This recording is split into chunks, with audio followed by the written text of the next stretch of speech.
a certeza do momento em que eu vivia era levado a pensar que estava só, sem abrigo e sem voz, nesse mundo atroz me fez calar.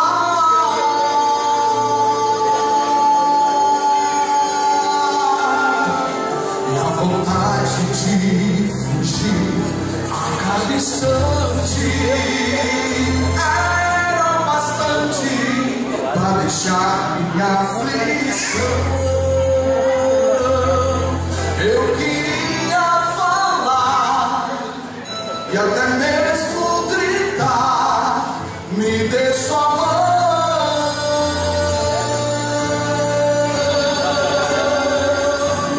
Oh, vem a mim, disse Jesus. Sim, os cansados e oprimidos venham a mim, e grande alívio eu lhes darei. Sim, grande alívio eu lhes darei. Venham a mim. E ao ouvir estas palavras, pude logo perceber a presença de Jesus. Como mudou meu viver, me tocou o coração, me estendeu a sua mão, e ao contrário desse mundo, ofereceu a salvação. Oh, vem a mim, disse Jesus. Sim, os cansados e oprimidos venham a mim, e grande alívio eu lhes darei. Sim, grande alívio eu lhes darei. Venham a mim. Oh, vem a mim, disse Jesus. Sim, os cansados e oprimidos venham a mim, e grande alívio eu lhes darei. Sim, grande alívio eu lhes darei. Venham a mim.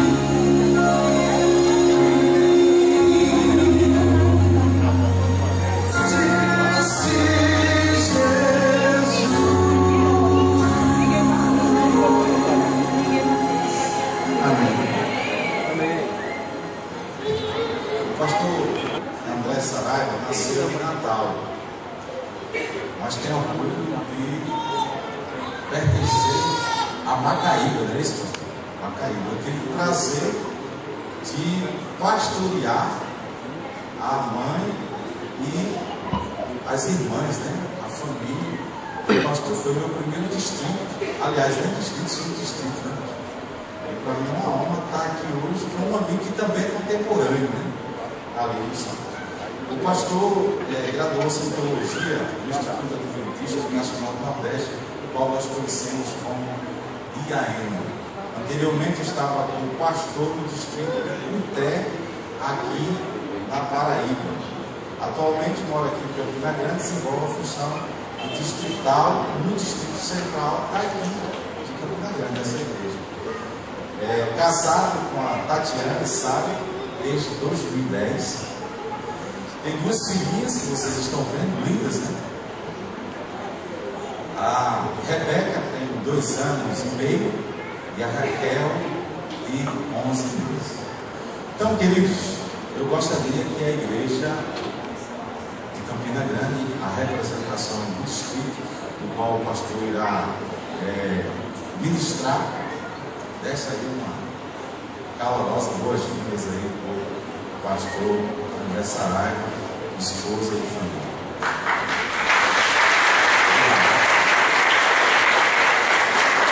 Nós acreditamos que o ministério do pastor junto à igreja, junto ao distrito, será um ministério de bênção. Amém? Você crê nisso? E com a palavra, o pastor André ilustrará nessa manhã no Pão da Vida. Pastor, que Deus abençoe as suas atividades aqui no Distrito Central do Campina Grande, que essa igreja cresça, que essa igreja apoie o seu ministério. Eu costumo dizer que nós, pastores, não fazemos a obra sozinhos. A igreja foi chamada para ser um instrumento de salvação àqueles que estão perdendo. Deus abençoe, pastor, com a sua palavra. Feliz sábado a todos. Que a graça de Deus possa estar em cada coração nessa manhã. Já sabe, meu nome é André Saraiva. Qualquer semelhança com outro Saraiva que vocês conheçam, não tem nenhum parentesco.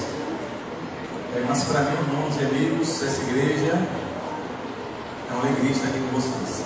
Eu, na verdade, tenho a alegria de ter esse estado como para mim um estado, o segundo estado depois do meu, né? Meu pai é paraibano, da cidade de Cacipa de Dentro, então meus laços são daqui. Minha mãe cresceu aqui, viveu aqui por alguns anos, na cidade de Mari. Meu primeiro distrito foi nesse lugar, na cidade de Cuité, onde ali vivi dias maravilhosos e creio que esses dias serão continuidade nesse lugar em nome de Jesus. A minha filha, a mais velha, a Rebeca, ela é potiguar, norte-rio-grandense, mas depois eu conto a história da Raquel, que é completamente diferente da Rebeca. Ela saiu de Cuité ali às pressas, eu não estava em casa, a moça chorou e ela disse: eu quero ser campinense. E ela veio nascer em Campina Grande. Dia 6 de fevereiro do ano passado, Raquel nasceu aqui nessa cidade. Então é um estado para mim maravilhoso, uma cidade maravilhosa. Minha filha é campinense, grandes bênçãos. Deus nos dará a minha família e essa igreja nesse lugar em nome de Jesus. Vamos abrir a palavra do Senhor. Estamos voltando, ela é Gênesis capítulo 1. Vamos começar por lá. Eu acredito, viu, Gutenberg, que o arquiteto desse grupo esperava um baixo mais alto, né? Mas a gente vai descendo. Trazer um banquinho na nossa. Foi baseado no primeiro ancião da igreja. Muito bem, mas os irmãos conseguem me ver? Amém? É suficiente. Me ver, meu Deus. Gênesis capítulo 1.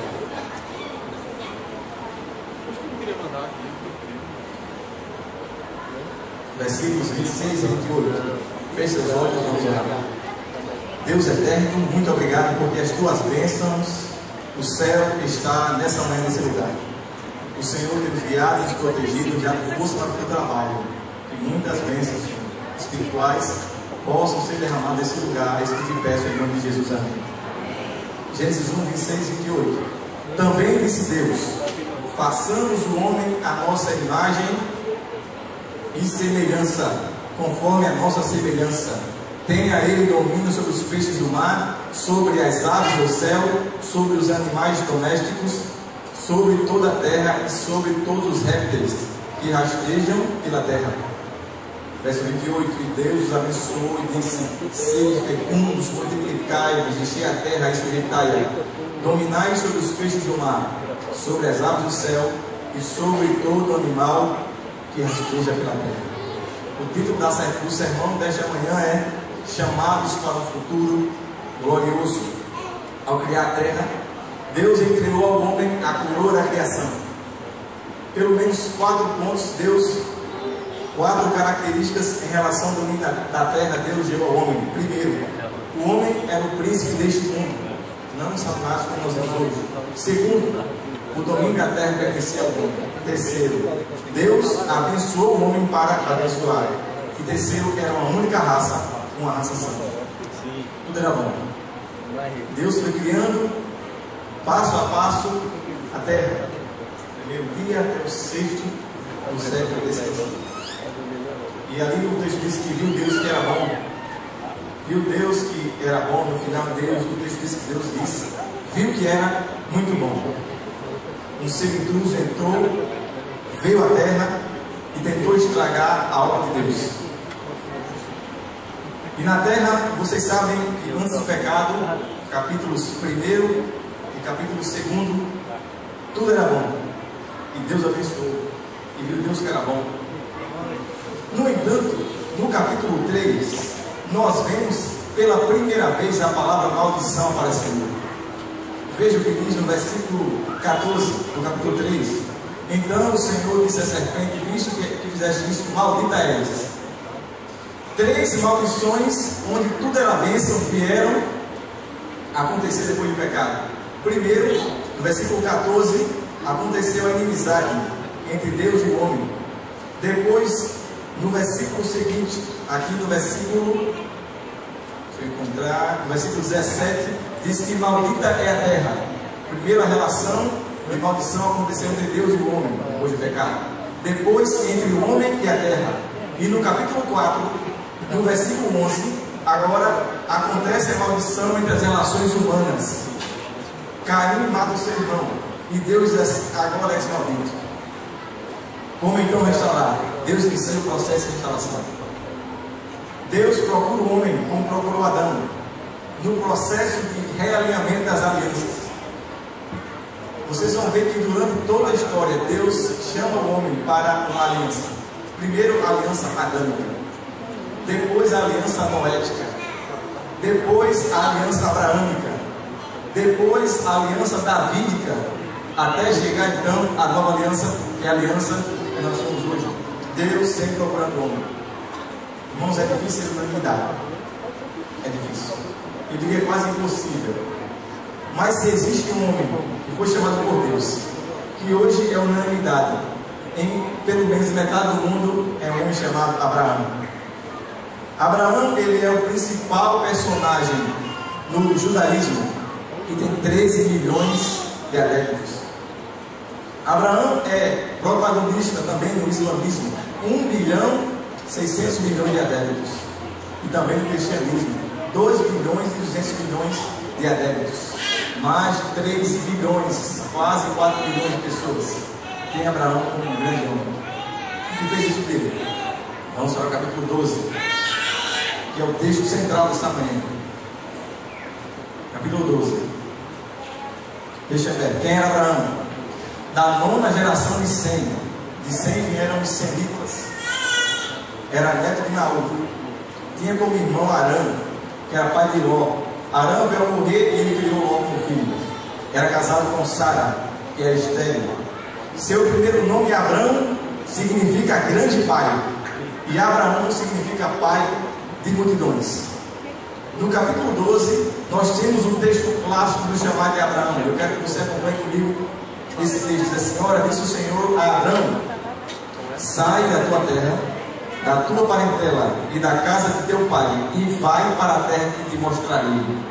De ti farei uma grande nação, e te abençoarei e te engrandecerei o nome. Se tu uma bênção. Abençoarei os que te abençoarem, e amaldiçoarei os que te amaldiçoarem.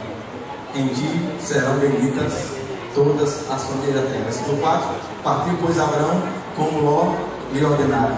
Abraão, nesse momento, acontece com ele algo chamado de teofania. O que é a teofania? A teofania é a aparição de Deus ao homem. Deus aparece a Abraão e fala com ele: sai da tua terra, era necessário. Sair de perto dos pais, da família de Abraão era necessário. Por quê? Porque família significa zona de conforto. Família significa hábitos e rotinas arraiados. Outro ponto: Abraão, ele era, na geografia, ele morava em Ur dos Caldeus. Ur era uma cidade que ficava na região do crescente fértil, chamado também de Mesopotâmia. Ele morava na região onde havia os rios Tigre e Eufrates. Era um lugar abundantemente feito, com muita agricultura e pecuária. Abraão, então, ele é chamado por Deus. E Deus utiliza um verbo importante para a vida de Abraão e para a nossa vida hoje. Ele diz: Abraão, sai. Sai de perto dos seus parentes. Sai desse lugar e vá para o lugar que eu mostrarei. Vocês percebem em alguma parte do texto, Abraão pergunta: Senhor, para onde? Senhor, como? Senhor, por quê? Depois de Deus falar para Abraão, versículo 4, o texto assim: saiu Abraão e foi embora. Partiu, foi Abraão. Achei que partiu, já tinha tudo certo. Partiu Abraão, sem destino. Achei que partiu, achei que sem destino, não sabia para onde. Mas ele ouviu a voz de Deus. E eu tentando então encontrar alguns pontos importantes da vida de Abraão, é que encontrei. E eu queria compartilhar com vocês um pouco da vida de Abraão. Primeiro, são vários pontos, queria falar rápido. Haja sobre os ditames da palavra de Deus. Deus falou para Abraão: sai da tua terra. Não existe nada mais importante na revelação de Deus depois de Jesus Cristo do que a palavra dele. E Abraão ouviu a voz do Senhor. Deus disse: Abraão, sai. Abraão agiu sobre os ditames da palavra de Deus. Depois, somente a fé mantém o curso da nossa história. Veja o que diz o capítulo 11, versículo 31. Tomou Tera Abraão, seu filho, e Eló, filho de Arã, filho de seu filho, e a Sarai, sua nora, mulher de seu filho Abraão, e saiu com eles de Ur dos Caldeus. Para onde, irmãos? Me ajudem. Ele saiu de Ur dos Caldeus para onde? E eles foram até onde? Arã, onde ficaram? Metade do caminho. Porque Tera não podia caminhar mais. Ele não tinha a visão que Abraão teve. A visão do chamado de Deus. Deus nos chama, irmãos, também para uma obediência completa. Deus disse a Abraão: sai de perto dos teus parentes. Sai de perto dos parentes não é uma situação muito fácil. Eu digo isso porque eu tive que ir embora com o pastor Fabrício, passar pelo menos 4 anos na Bahia, longe da minha mãe e dos meus familiares. E Deus falou assim: sai para lá. Sai da tua terra e da onde? Da tua? Se era para sair de perto dos parentes, por que Abraão levou seus parentes? Porque imagina só, sai de perto dessa caixa. Mas se eu pegar a caixa e sair com ela, eu sair de perto dela? Abraão parece que não entende muito bem a mensagem de Deus. Sai da tua terra, sai de perto dos parentes. Deus sabia que a proximidade com seus parentes idólatras iria atrapalhá-lo naquela caminhada cristã. Deus, irmãos, precisa de obediência completa e restrita. Outro ponto: a ordem de Deus traz desconforto aparente e passageiro. Convenham comigo, Abraão era rico, possuía muitos empregados à sua disposição. Abraão morava no delta dos rios Tigre e Eufrates, abundância de água. Vocês sabem, onde tem água, tem tudo. Tem agricultura, tem comida para a família, tem comida para os animais. Se Abraão sai desse lugar, Abraão saiu mesmo aceirando o rio em direção a Canaã, mas ia ser desconfortante. Mas Abraão obedeceu. Outro ponto: da maneira que Tera desistiu pelo caminho, você tem que ser como Abraão, você não pode desistir. Não desista do alvo durante o percurso. Esse é outro ponto da vida de Abraão. Tera saiu da sua terra de Ur para chegar, mais ou menos assim, o seu discípulo, o trajeto. Saiu da sua terra para chegar então em Canaã, atualmente hoje a Palestina, onde há aquelas guerras, onde existem aquelas guerras. E parou na metade do caminho, mais ou menos no ponto alto do seu discípulo, em Arã. Nós não podemos desistir pelo caminho. O maratonista então encerrou uma corrida. O repórter chegou e disse: amigo, você corre maratona há quanto tempo? Eu disse: há mais de 20 anos. Você já pensou alguma vez em desistir da corrida, da maratona durante o percurso? Eu disse: todas as vezes. Toda vez que eu corro, eu penso em desistir. E por que você nunca desistiu? Ele disse: porque enquanto eu corro, eu estou pensando em passar a linha de chegada e receber o prêmio. Talvez eu esteja falando para alguém nessa manhã que esteja em vias de rasgar a sua vida e abandonar os caminhos do Senhor. Não desiste do caminho. O prêmio que há depois da linha de chegada é muito maior do que o cansaço do percurso. Não desista. Ellen White diz aqui sobre Abraão: Abraão não consentia que as circunstâncias lhe abalassem a fé na palavra de Deus. Para escapar da fome, desceu ao Egito, não abandonou Canaã, nem em sua situação angustiosa voltou para a Caldeia. Nos seus dias mais difíceis, não passou na cabeça de Abraão que ele deveria voltar para a Caldeia, mas prosseguir rumo a Canaã. Deus hoje toca no seu ombro e diz: prossiga, não pare, continue, vá até a linha de chegada, porque o grande prêmio existe para você. Outro ponto: não há limites, irmãos, conhecidos para o poder de Deus. Não há idade, não há condição social que possam limitar o poder da terra. Abraão era um homem idoso, sua mulher estéril. Sinceramente, se eu fosse o dono de uma empresa e o RH contratasse Abraão e Sara para serem os pais de uma nação, eu demitiria o RH. Mas o dono de todas as coisas, que é Deus, sabia o que estava fazendo, porque para Deus não há impossíveis. Na idade que você, eu estou novo demais para começar a vida, para ser um servo de Deus, não está. Eu estou velho demais, não está. Antes de vir para cá, eu ia falar: você vai encontrar um homem lá, um servo de Deus, com 100 anos de idade, que faz a obra do Senhor, não importa o dia, não importa a hora, ele está lá. Irmãos, não importa a idade, condição social, nada. Você pode servir a Deus em qualquer tempo, em qualquer lugar. Não há limite para Deus. A igreja, quando Deus diz para Abraão assim: Abraão, sai da tua terra.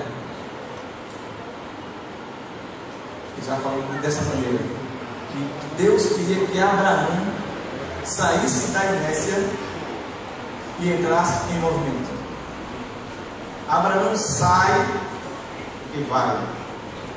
Alguns pensam que o id de Cristo para ir, sair e pregar apenas estava lá em Mateus 11, 20, do 18 ao 20. Não está lá, ele está aqui. Deus falou: Abraão, sai. Abraão era a igreja de Deus naquele momento. Queridos, a igreja não é um monumento. Sabe o que é a igreja? É um movimento. A igreja é um dia que entender que não é um monumento, mas um movimento. Que o tamanho de uma igreja se mede não pelo número de pessoas que entram para adorar, mas pelo número de pessoas que saem para servir. A igreja estará cumprindo o id de Cristo e o sai de Deus para Abraão. A igreja, ela é um movimento. Outro ponto da vida de Abraão: nem sempre conseguiremos ver a promessa de Deus se cumprir em vida. Muitas vezes traçamos planos, metas, sonhos, para que lá no fim da vida possamos ter uma aposentadoria tranquila, ver nossos netos, filhos e netos crescerem e vivermos tranquilos e felizes. Mas muitas vezes isso não acontece. Abraão teve seus filhos e netos, mas não viu a promessa de Deus se cumprir completamente em sua vida.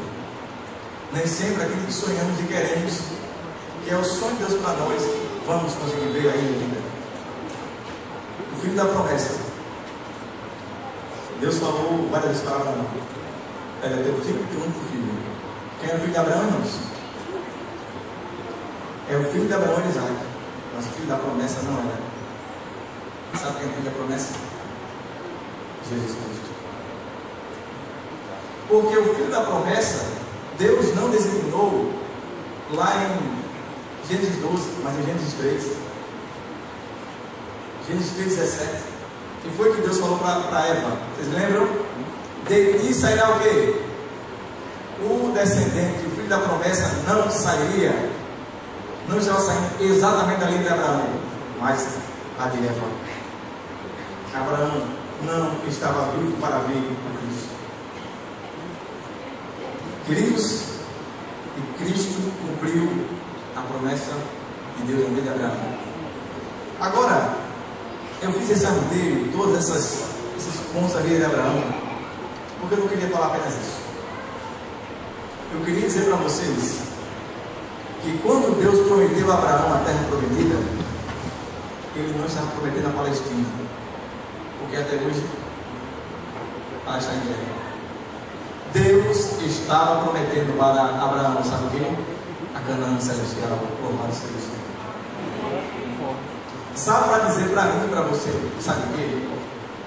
E as promessas de Deus para a nossa vida, as maiores promessas de Deus para a nossa vida, não se cumpriram no passado, nem no presente, mas vão se cumprir no futuro glorioso pelo poder de Deus. Eclesiastes 7, versículo 8, sabe o que diz? Melhor é o fim das coisas do que o princípio delas. Jeremias 29:11 diz: porque eu bem sei os pensamentos que tenho a vosso respeito, diz o Senhor, pensamentos de paz e não de mal, para vos dar por fim que esperais. Deus fala do futuro com o seu povo. 1 Coríntios 2:9 diz assim: as coisas que o olho não viu e o ouvido não ouviu, não subiram ao coração do homem, são as que Deus preparou para aqueles que o amam. Louvado seja o Senhor. O melhor de Deus já para o futuro de Deus. O melhor de Deus para o futuro. No tempo de Cristo mesmo falou: olha, vocês poderão fazer coisas em meu nome, como eu fiz, mas ainda maiores. O melhor de Deus está por vir na tua vida. Ah, já vivi tudo, pastor, eu tenho que viver. Já tenho filhos e netos, já estou em idade avançada. O melhor de Deus na tua vida ainda está por vir. Eu sou jovem, já consegui o que eu queria, já me formei, já tenho um ótimo emprego, ganho bem. O melhor da tua vida ainda está por vir. O melhor da tua família também está por vir. Aquilo que o inimigo colocou por terra, Deus há de levantar. O melhor dessa igreja, eu creio em nome de Jesus, ainda está por vir. Eclesiastes 7:10 diz assim: jamais digas, porque os dias passados foram melhores do que estes. Não diga, pois já está perguntado assim. Deus pega seus filhos e aponta para um futuro glorioso e diz: o futuro está por vir. E no futuro grandes coisas acontecerão. No futuro grandes coisas acontecerão. No início do século XX, presidia os Estados Unidos um senhor chamado Theodore Roosevelt. Roosevelt resolveu ir a uma caçada na África. Foi para a África, ali deu fazer uma caçada, é o esporte preferido, é esse, se assim podemos chamar de esporte. E ao vir da África, na sua primeira classe, na terceira classe daquele navio, vinha um casal de idosos. Muitos jovens ainda, cada um com seus 20, 22 anos, resolveram ir para a África e serem missionários. Aí vocês sabem, 1800 e tanto, que dificuldade tremenda não haver naquele lugar. Criaram seus filhos ali. Sabe quanto tempo foi? Eles passaram na África? 50 anos. Depois de todas as dificuldades, decidiram: vamos voltar para casa. Mereciam que a igreja que patrocinava eles lá na África colocasse na primeira classe e no povo daquele lugar colocassem bandeirolas, uma grande recepção, uma grande faixa, onde dizeres: sejam bem-vindos aos Herodes. A senhora, a mulher, geralmente sempre mais centrada que o homem, não tem essa expectativa de jeito nenhum, mas o marido tinha. Quando pegou a passagem de terceira classe, ela ficou um pouco triste. Entrou no navio e embarcou rumo aos Estados Unidos até chegar em Manhattan. De longe, pela janela do navio, conseguiram ver bandeirolas, uma banda, uma fanfarra tocando, e disseram: para nós. Não sabiam ele que Theodore Roosevelt estava na primeira classe. O navio aportou no cais, ninguém desceu, até que o presidente descesse e recebesse uma homenagem, as palmas, e fosse embora. Quando aquele casal desceu, algum tempo depois, só restava ao chão sujeira. Aquele senhor olha para a mulher e dizer assim, que eles recebem: por quê?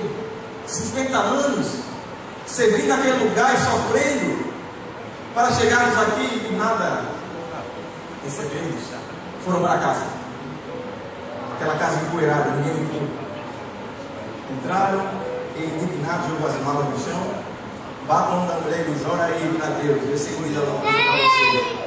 Eu estou deixando ela, foi embora, saiu, desapareceu todo. Chegou, saiu cedo, voltou tardezinha, encontrou a mulher dele ajoelhada no canto do sofá. Ela vinha limpado, de joelhos ao chão. Ele bate no ombro dela. Ela levanta a cabeça. Ele pergunta: Deus respondeu que eu perguntei? Ela olha para ele no fundo dos seus olhos e diz: Deus falou comigo. Ele pergunta em tom retrucando: o que foi que ele disse? E ainda não chegamos em casa. Deus hoje bate no teu ombro. E no meio do cansaço da tua vida, da tua lida, às vezes não reconhecido como deveria, às vezes maltratado e machucado, você vai dizer: isso que eu recebo? Deus bate em teu ombro e diz: você ainda não chegou em casa. O que Deus preparou para você e para mim está além do que pensamos, sonhamos e imaginamos. Aleluia. Eu quero convidar a igreja a cantar conosco, e agora de coração, este estudo maravilhoso. Quero convidar você a ficar em pé. E queria dizer para você que a promessa de Deus a Abraão vai se cumprir em Apocalipse 21, versículo 1 até o 5, que diz: e viva o céu e uma nova terra, porque o primeiro céu e a primeira terra já passaram e o mar já não existe.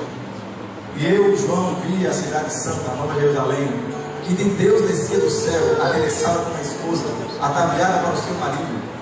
E ouvi uma grande voz do céu que dizia: eis aqui o tabernáculo de Deus com os homens, pois com eles habitará, e eles serão o seu povo, e o mesmo deixará com eles, e será o seu Deus. E Deus tem parado os olhos toda lágrima, e não haverá mais morte, nem pranto, nem dor, nem clamor, nem dor, nem pranto, nem tristeza, porque as primeiras coisas já são passadas. E o que estava sentado sobre o trono disse: eis que faço nova todas as coisas. E disse: escreve, porque essas palavras são verdadeiras e fiéis. Eu quero que você saiba que quando toda essa igreja está no nome de Deus, e grandes coisas serão pelo poder do Senhor Jesus Cristo.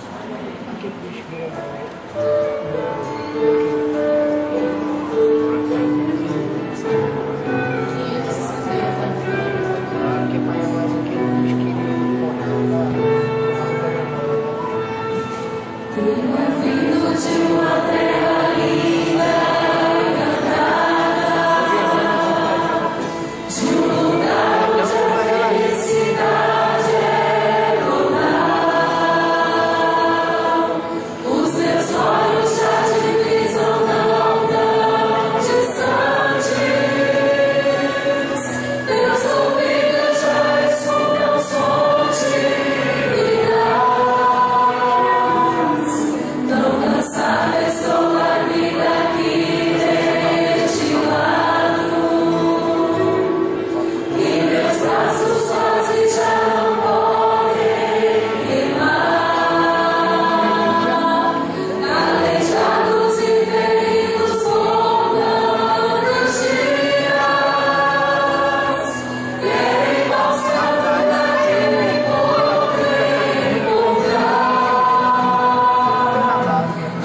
Senhor. Por mais que haja cansaço durante a caminhada desta terra, nossos olhos estão fixos no céu, porque nos aguarda ali, Senhor, algo grandioso e maravilhoso e um futuro que nós queremos estar próximo. Nos ajuda, nos dá força para a caminhada, para que possamos, Senhor, erguer nossos olhos, porque a nossa redenção se aproxima. Muito obrigado por tudo. É isso que nós te agradecemos. No doce nome de Jesus, amém.